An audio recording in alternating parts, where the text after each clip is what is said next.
Alhamdulillah, alhamdulillahilladzi ja'ala syahra Ramadan syahrun mubarak. Ashhadu an la ilaha illallah wahdahu la syarika lah wa ashhadu anna Muhammadan abduhu wa rasuluh. Allahumma fasalli wa sallim wa barik ala Muhammad wa ala alihi wa sahbihi ajma'in. Qala Allah ta'ala fi kitabihil karim, a'udzu billahi minasy syaithanir rajim. Subhanalladzi asra bi'abdihi laylan minal masjidil haram ilal masjidil aqsa alladzi barakna haulahu linuriyahu min ayatina innahu huwas samiul basir. Wa qala Allahu aidan ya ayyuhalladzina amanu kutiba alaikumus syiyam kama kutiba alal ladzina min qablikum la'allakum tattaqun. Shadaqallahul azim. Sudah balik gitu.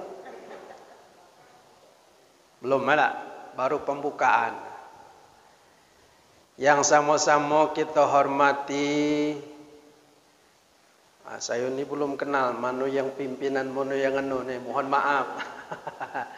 Nama orang dusun kan. Unsur-unsur pimpinan, para ketua, kabak, kabid, dan juga ibu sekwan, sekretaris. Saya sudah 2 kali mengisi ceramah di masjid kita ini.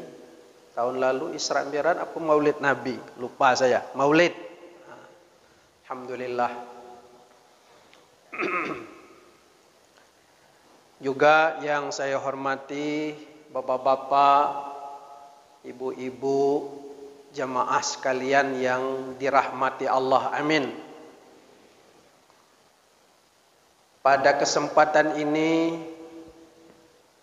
atas izin Allah Subhanahu wa taala, kita hadir bersama Waalaikumsalam Ustaz Jasrul, Ketua Juleha Kota Jambi, juru sembelih halal, Ustaz Jasrul. Jadi soal nyembelih menyembelih ini Allahumma shalli.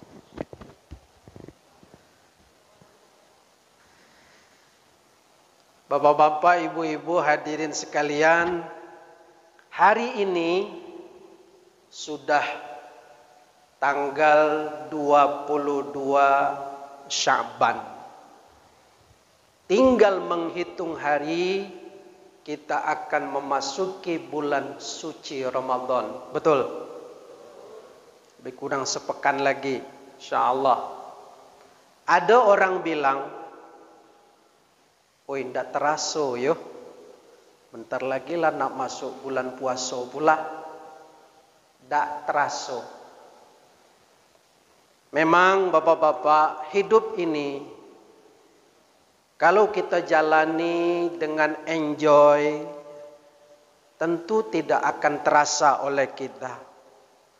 Tapi kalau kita pikirkan, pasti akan terasa.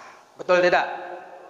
Jadi jalani saja kehidupan ini, ibadah pada Allah, ikhlas bekerja. Jalani saja dengan hati yang senang, tidak ada terasa berat oleh kita. Tapi kalau kita pikirkan, itu terasa berat rasanya.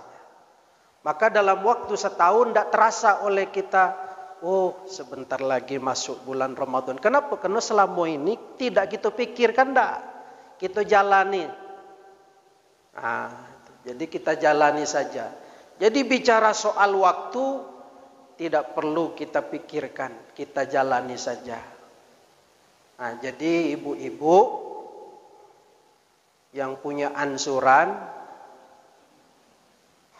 jangan dipikirkan ya, jalani saja dengan enjoy.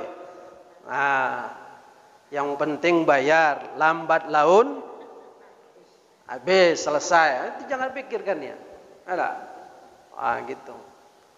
Asamu juga bapak-bapak, ibu-ibu kalau dengarkan ceramah, tidak usah dipikiri.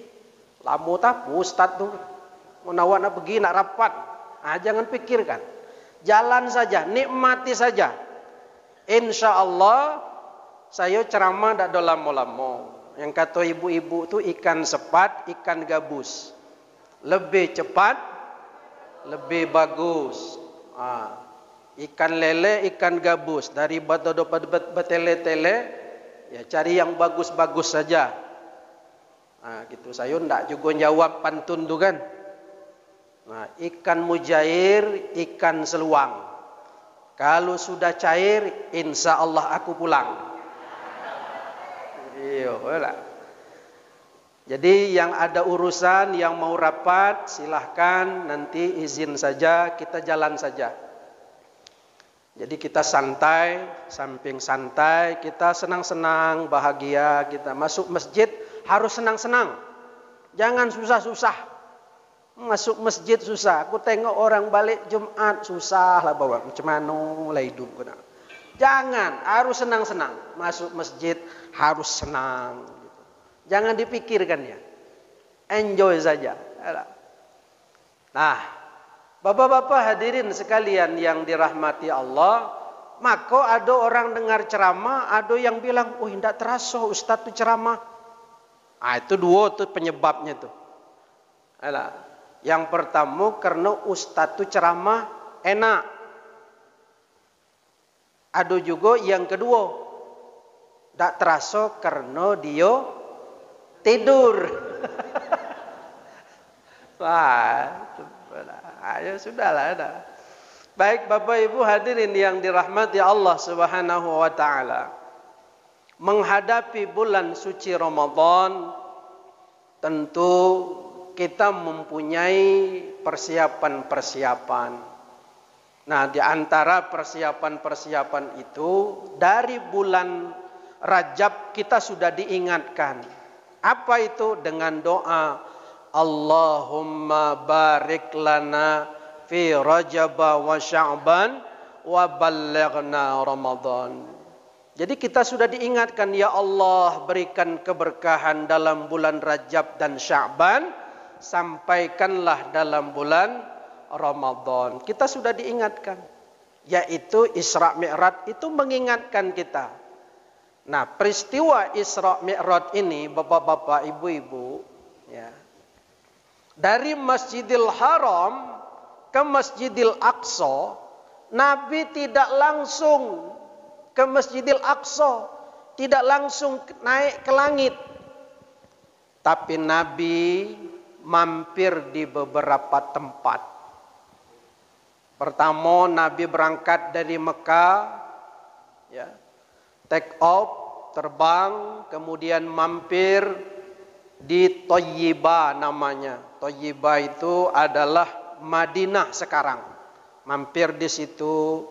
Apa kata malaikat Jibril? Anzil ya Muhammad sallaita. Mampirlah di situ, solat. Terbang lagi, landing lagi. Namanya Madian. Madian itu tempat Nabi Yakub alaihi salam. Mampir solat lagi di situ. Terbang lagi, mampir lagi di Bukit Tursina. Solat lagi di situ. Bukit Tursina itu tempatnya Nabi Musa menerima wahyu di atas bukit tinggi. Kemudian terbang lagi, mampir lagi di Bethlehem. Bethlehem itu adalah tempat kelahiran Nabi Isa alaihi salam, juga tempat suci. Jadi Nabi mampir tempat-tempat suci dan solat beliau. Pertanda apa ini? Inilah bapak-bapak, ibu-ibu hikmah yang bisa kita tangkap, bahwa kalau kita berjalan jauh, jangan lupa mampir di tempat-tempat suci. Mampir di masjid, sholat. Kita mengikuti sunnah Rasulullah. Mampir di tempat suci, ya. Makam-makam para wali. Dalam rangka apa? Itulah namanya tawassul, bapak-bapak. Nabi sholat di sana, kemudian bertawassul. Tawassul itu artinya mencari jalan untuk mendekatkan diri pada Allah. Mana dalilnya Ustaz? Ya ayyuhalladzina amanu taqullaha wabtaghu ilaihil wasilah. Hai orang yang beriman, bertakwalah kepada Allah dan carilah jalan untuk mendekatkan diri kepada Tuhan. Jadi tawassul namanya. Jadi bertawassul. Nah, kalau kita sehari-hari sering, ibu-ibu, bapak-bapak, malam Jumat tuh sering tawassul tuh. Ila hadratin Nabi Muhammadin sallallahu alaihi wasallam wa ila arwahi Syekh Abdul Qadir Jailani, ya, wa usulihim wa furu'ihim syai'ulillahi humahumul Fatihah. Itu namanya tawassul. Tawassul kepada orang-orang soleh, tawassul kepada Nabi, ada lagi tawassul kepada tempat-tempat, ada lagi tawassul dengan waktu-waktu. Semua ada keberkahan di dalamnya. Cabang daripada tawassul adalah tabarruk. Jadi ada cerita di zaman Siti Aisyah. Adalah sahabat datang kepada Siti Aisyah. Wahai ummil mukminin, cuaca panas tidak turun hujan. Bagaimana ini? Apa kata Aisyah istri Nabi? Pergilah kau ke makam Nabi dan bertawassullah di sana. Minta hujan kepada Allah. Bertawassul di makam Nabi, sudah selesai, tak lama kemudian hujan selebat-lebatnya. Itu ada di dalam kitab Al-Mustadrak. Ada itu. Artinya tawassul itu ada. Makanya kita bapak-bapak berziarah ke makam-makam para aulia, wali songo. Nah, kita orang ahlus sunnah wal jamaah ini, kita disuruh berziarah untuk bertawassul dan bertabarruk. Tabarruk itu artinya minta barokah, bukan kepada kuburan, bukan, tapi kemuliaan makam wali itu, kemuliaan orang-orang wali itu, orang-orang soleh. Nah itu, jadi kepada kita jangan lupa, kapan kita ada kesempatan jalan ke Jawa Timur, berjalanlah tawassul di sana. Saya lah berapa tahun nih kena diabetes Pak, 400 diabetes saya. Rontok rambut saya ini. Ini kendor galau badan ibu. Galau-galau kendor. Nah, tidak ada melawan lagi. Kemudian bertawassul lah saya ke Jawa Timur sana. Ya, rupanya di makam, samping makam Sunan Ampel itu ada air sumur. Rasa air sumur itu rasa zam-zam rasanya. Cobalah nanti Bapak ke sana ya. Saya ambil, kemudian saya bertawassul, ya Allah, ya Tuhan, berkat kemuliaan para walimu di tanah Jawa ini, mudah-mudahan air minum ini sebagai wasilah agar engkau sembuhkan penyakit. Minum. Sampai ke Tuban, saya bawa air minum tuh. Tawassul lagi, tawassul terus. Minum, bawa balik. Begitu nyampe di rumah, diperiksa oleh anak saya kebidanan, periksa langsung darah. Turun dari 400 turun jadi 2,5, 250 turun. Bulan berikutnya turun 117, dan sekarang alhamdulillah normal, kencang kembali. Galau-galau lah kencang. Wah, gitu Pak. Melawan. Nah, itu. Jadi jangan kita sepelehkan apa-apa yang sudah diajarkan oleh ulama-ulama kita. Tawassul. Satu ketika Nabi Muhammad sallallahu alaihi wasallam datang ke rumah Ummu Sulaim. Ummu Sulaim ini nenek-nenek. Dia punya anak Anas. Berjalanlah ke rumah Anas. Ngobrol-ngobrol, cuaca panas di luar. Nabi berbaring, tertidurlah Nabi. Begitu Nabi tertidur, meleleh keringatnya. Lalu oleh Ummu Sulaim, nenek-nenek tadi ambilnya gelas. Masuk ke air dalam gelas tadi. Kemudian keringat Nabi tadi dilapnya, diperas, masuk lagi dalam air dalam gelas tadi. Kemudian Nabi terbangun. Ya Ummu Sulaim, apa yang kau lakukan ini? Apa kata Ummu Sulaim? Ya Rasulullah, aku mengambil keringatmu untuk aku mengambil barokah dari keringatmu yang mulia ini, yang keluar dari jasadmu yang mulia ini ya Rasul. Sebagian aku minum keringatmu, sebagian aku jadikan minyak wangi. Itu ada Pak dalam kitab Mustadrak tuh Pak. Saya baca. Masya Allah. Tuh. Sehat. Minum keringat Nabi. Dalam rangka apa? Minta mengharap barokah. Tuh. Bu. Kalau nak coba-coba besok boleh. Ada laki kita balik dari mana-mana. Dia tidur berkeringat.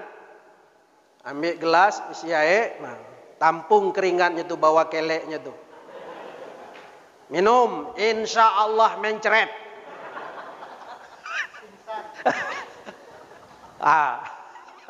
Nak disamukan keringat Nabi dengan keringat laki awak, manulah samu. Minum keringat Nabi. Jadi ibu-ibu ada kiat lain untuk mendapatkan berkah dari suami. Apa itu? Disebutkan dalam hadis Nabi, ya, al barakatu ma'a akabir. Keberkahan itu ada orang yang lebih senior dari kita. Guru, suami, ustadz, orang yang lebih tua dari kita, di situ ada keberkahan. Mana itu? Di tangannya. Maka itu kita pas waktu mau akad nikah, seorang istri mencium tangan suaminya, menunjukkan mengharapkan keberkahan dari pernikahan itu. Kenapa? Karena di tangan suaminya itu ada surga bagi seorang istri, bagi seorang suami, seorang istri. Kalau surganya bapak-bapak ini berada di bawah telapak kaki emaknya. Makanya seorang suami walaupun sudah menikah jangan melupakan emak. Bagi duit emak tuh. Kau tidak begitu menikah mentang-mentang istri cantik lupa dengan emak. Padahal emak bertahun-tahun menghidupkan kita. 2 jari kaki kita tuh besarnya dihidupkan dengan susah payah. Begitu nikah dengan si cantik lupa dengan emak. Kadang-kadang istri juga tidak tahu diri. Suami cuman bagi duit 50.000 ke mak dia. Cuma 50.000 merutuk dia sepanjang hari. Kau mak, kau bagi terus. Mak aku tidak. Ya, cuma 50.000. Biarkan dia untuk mendapatkan surganya.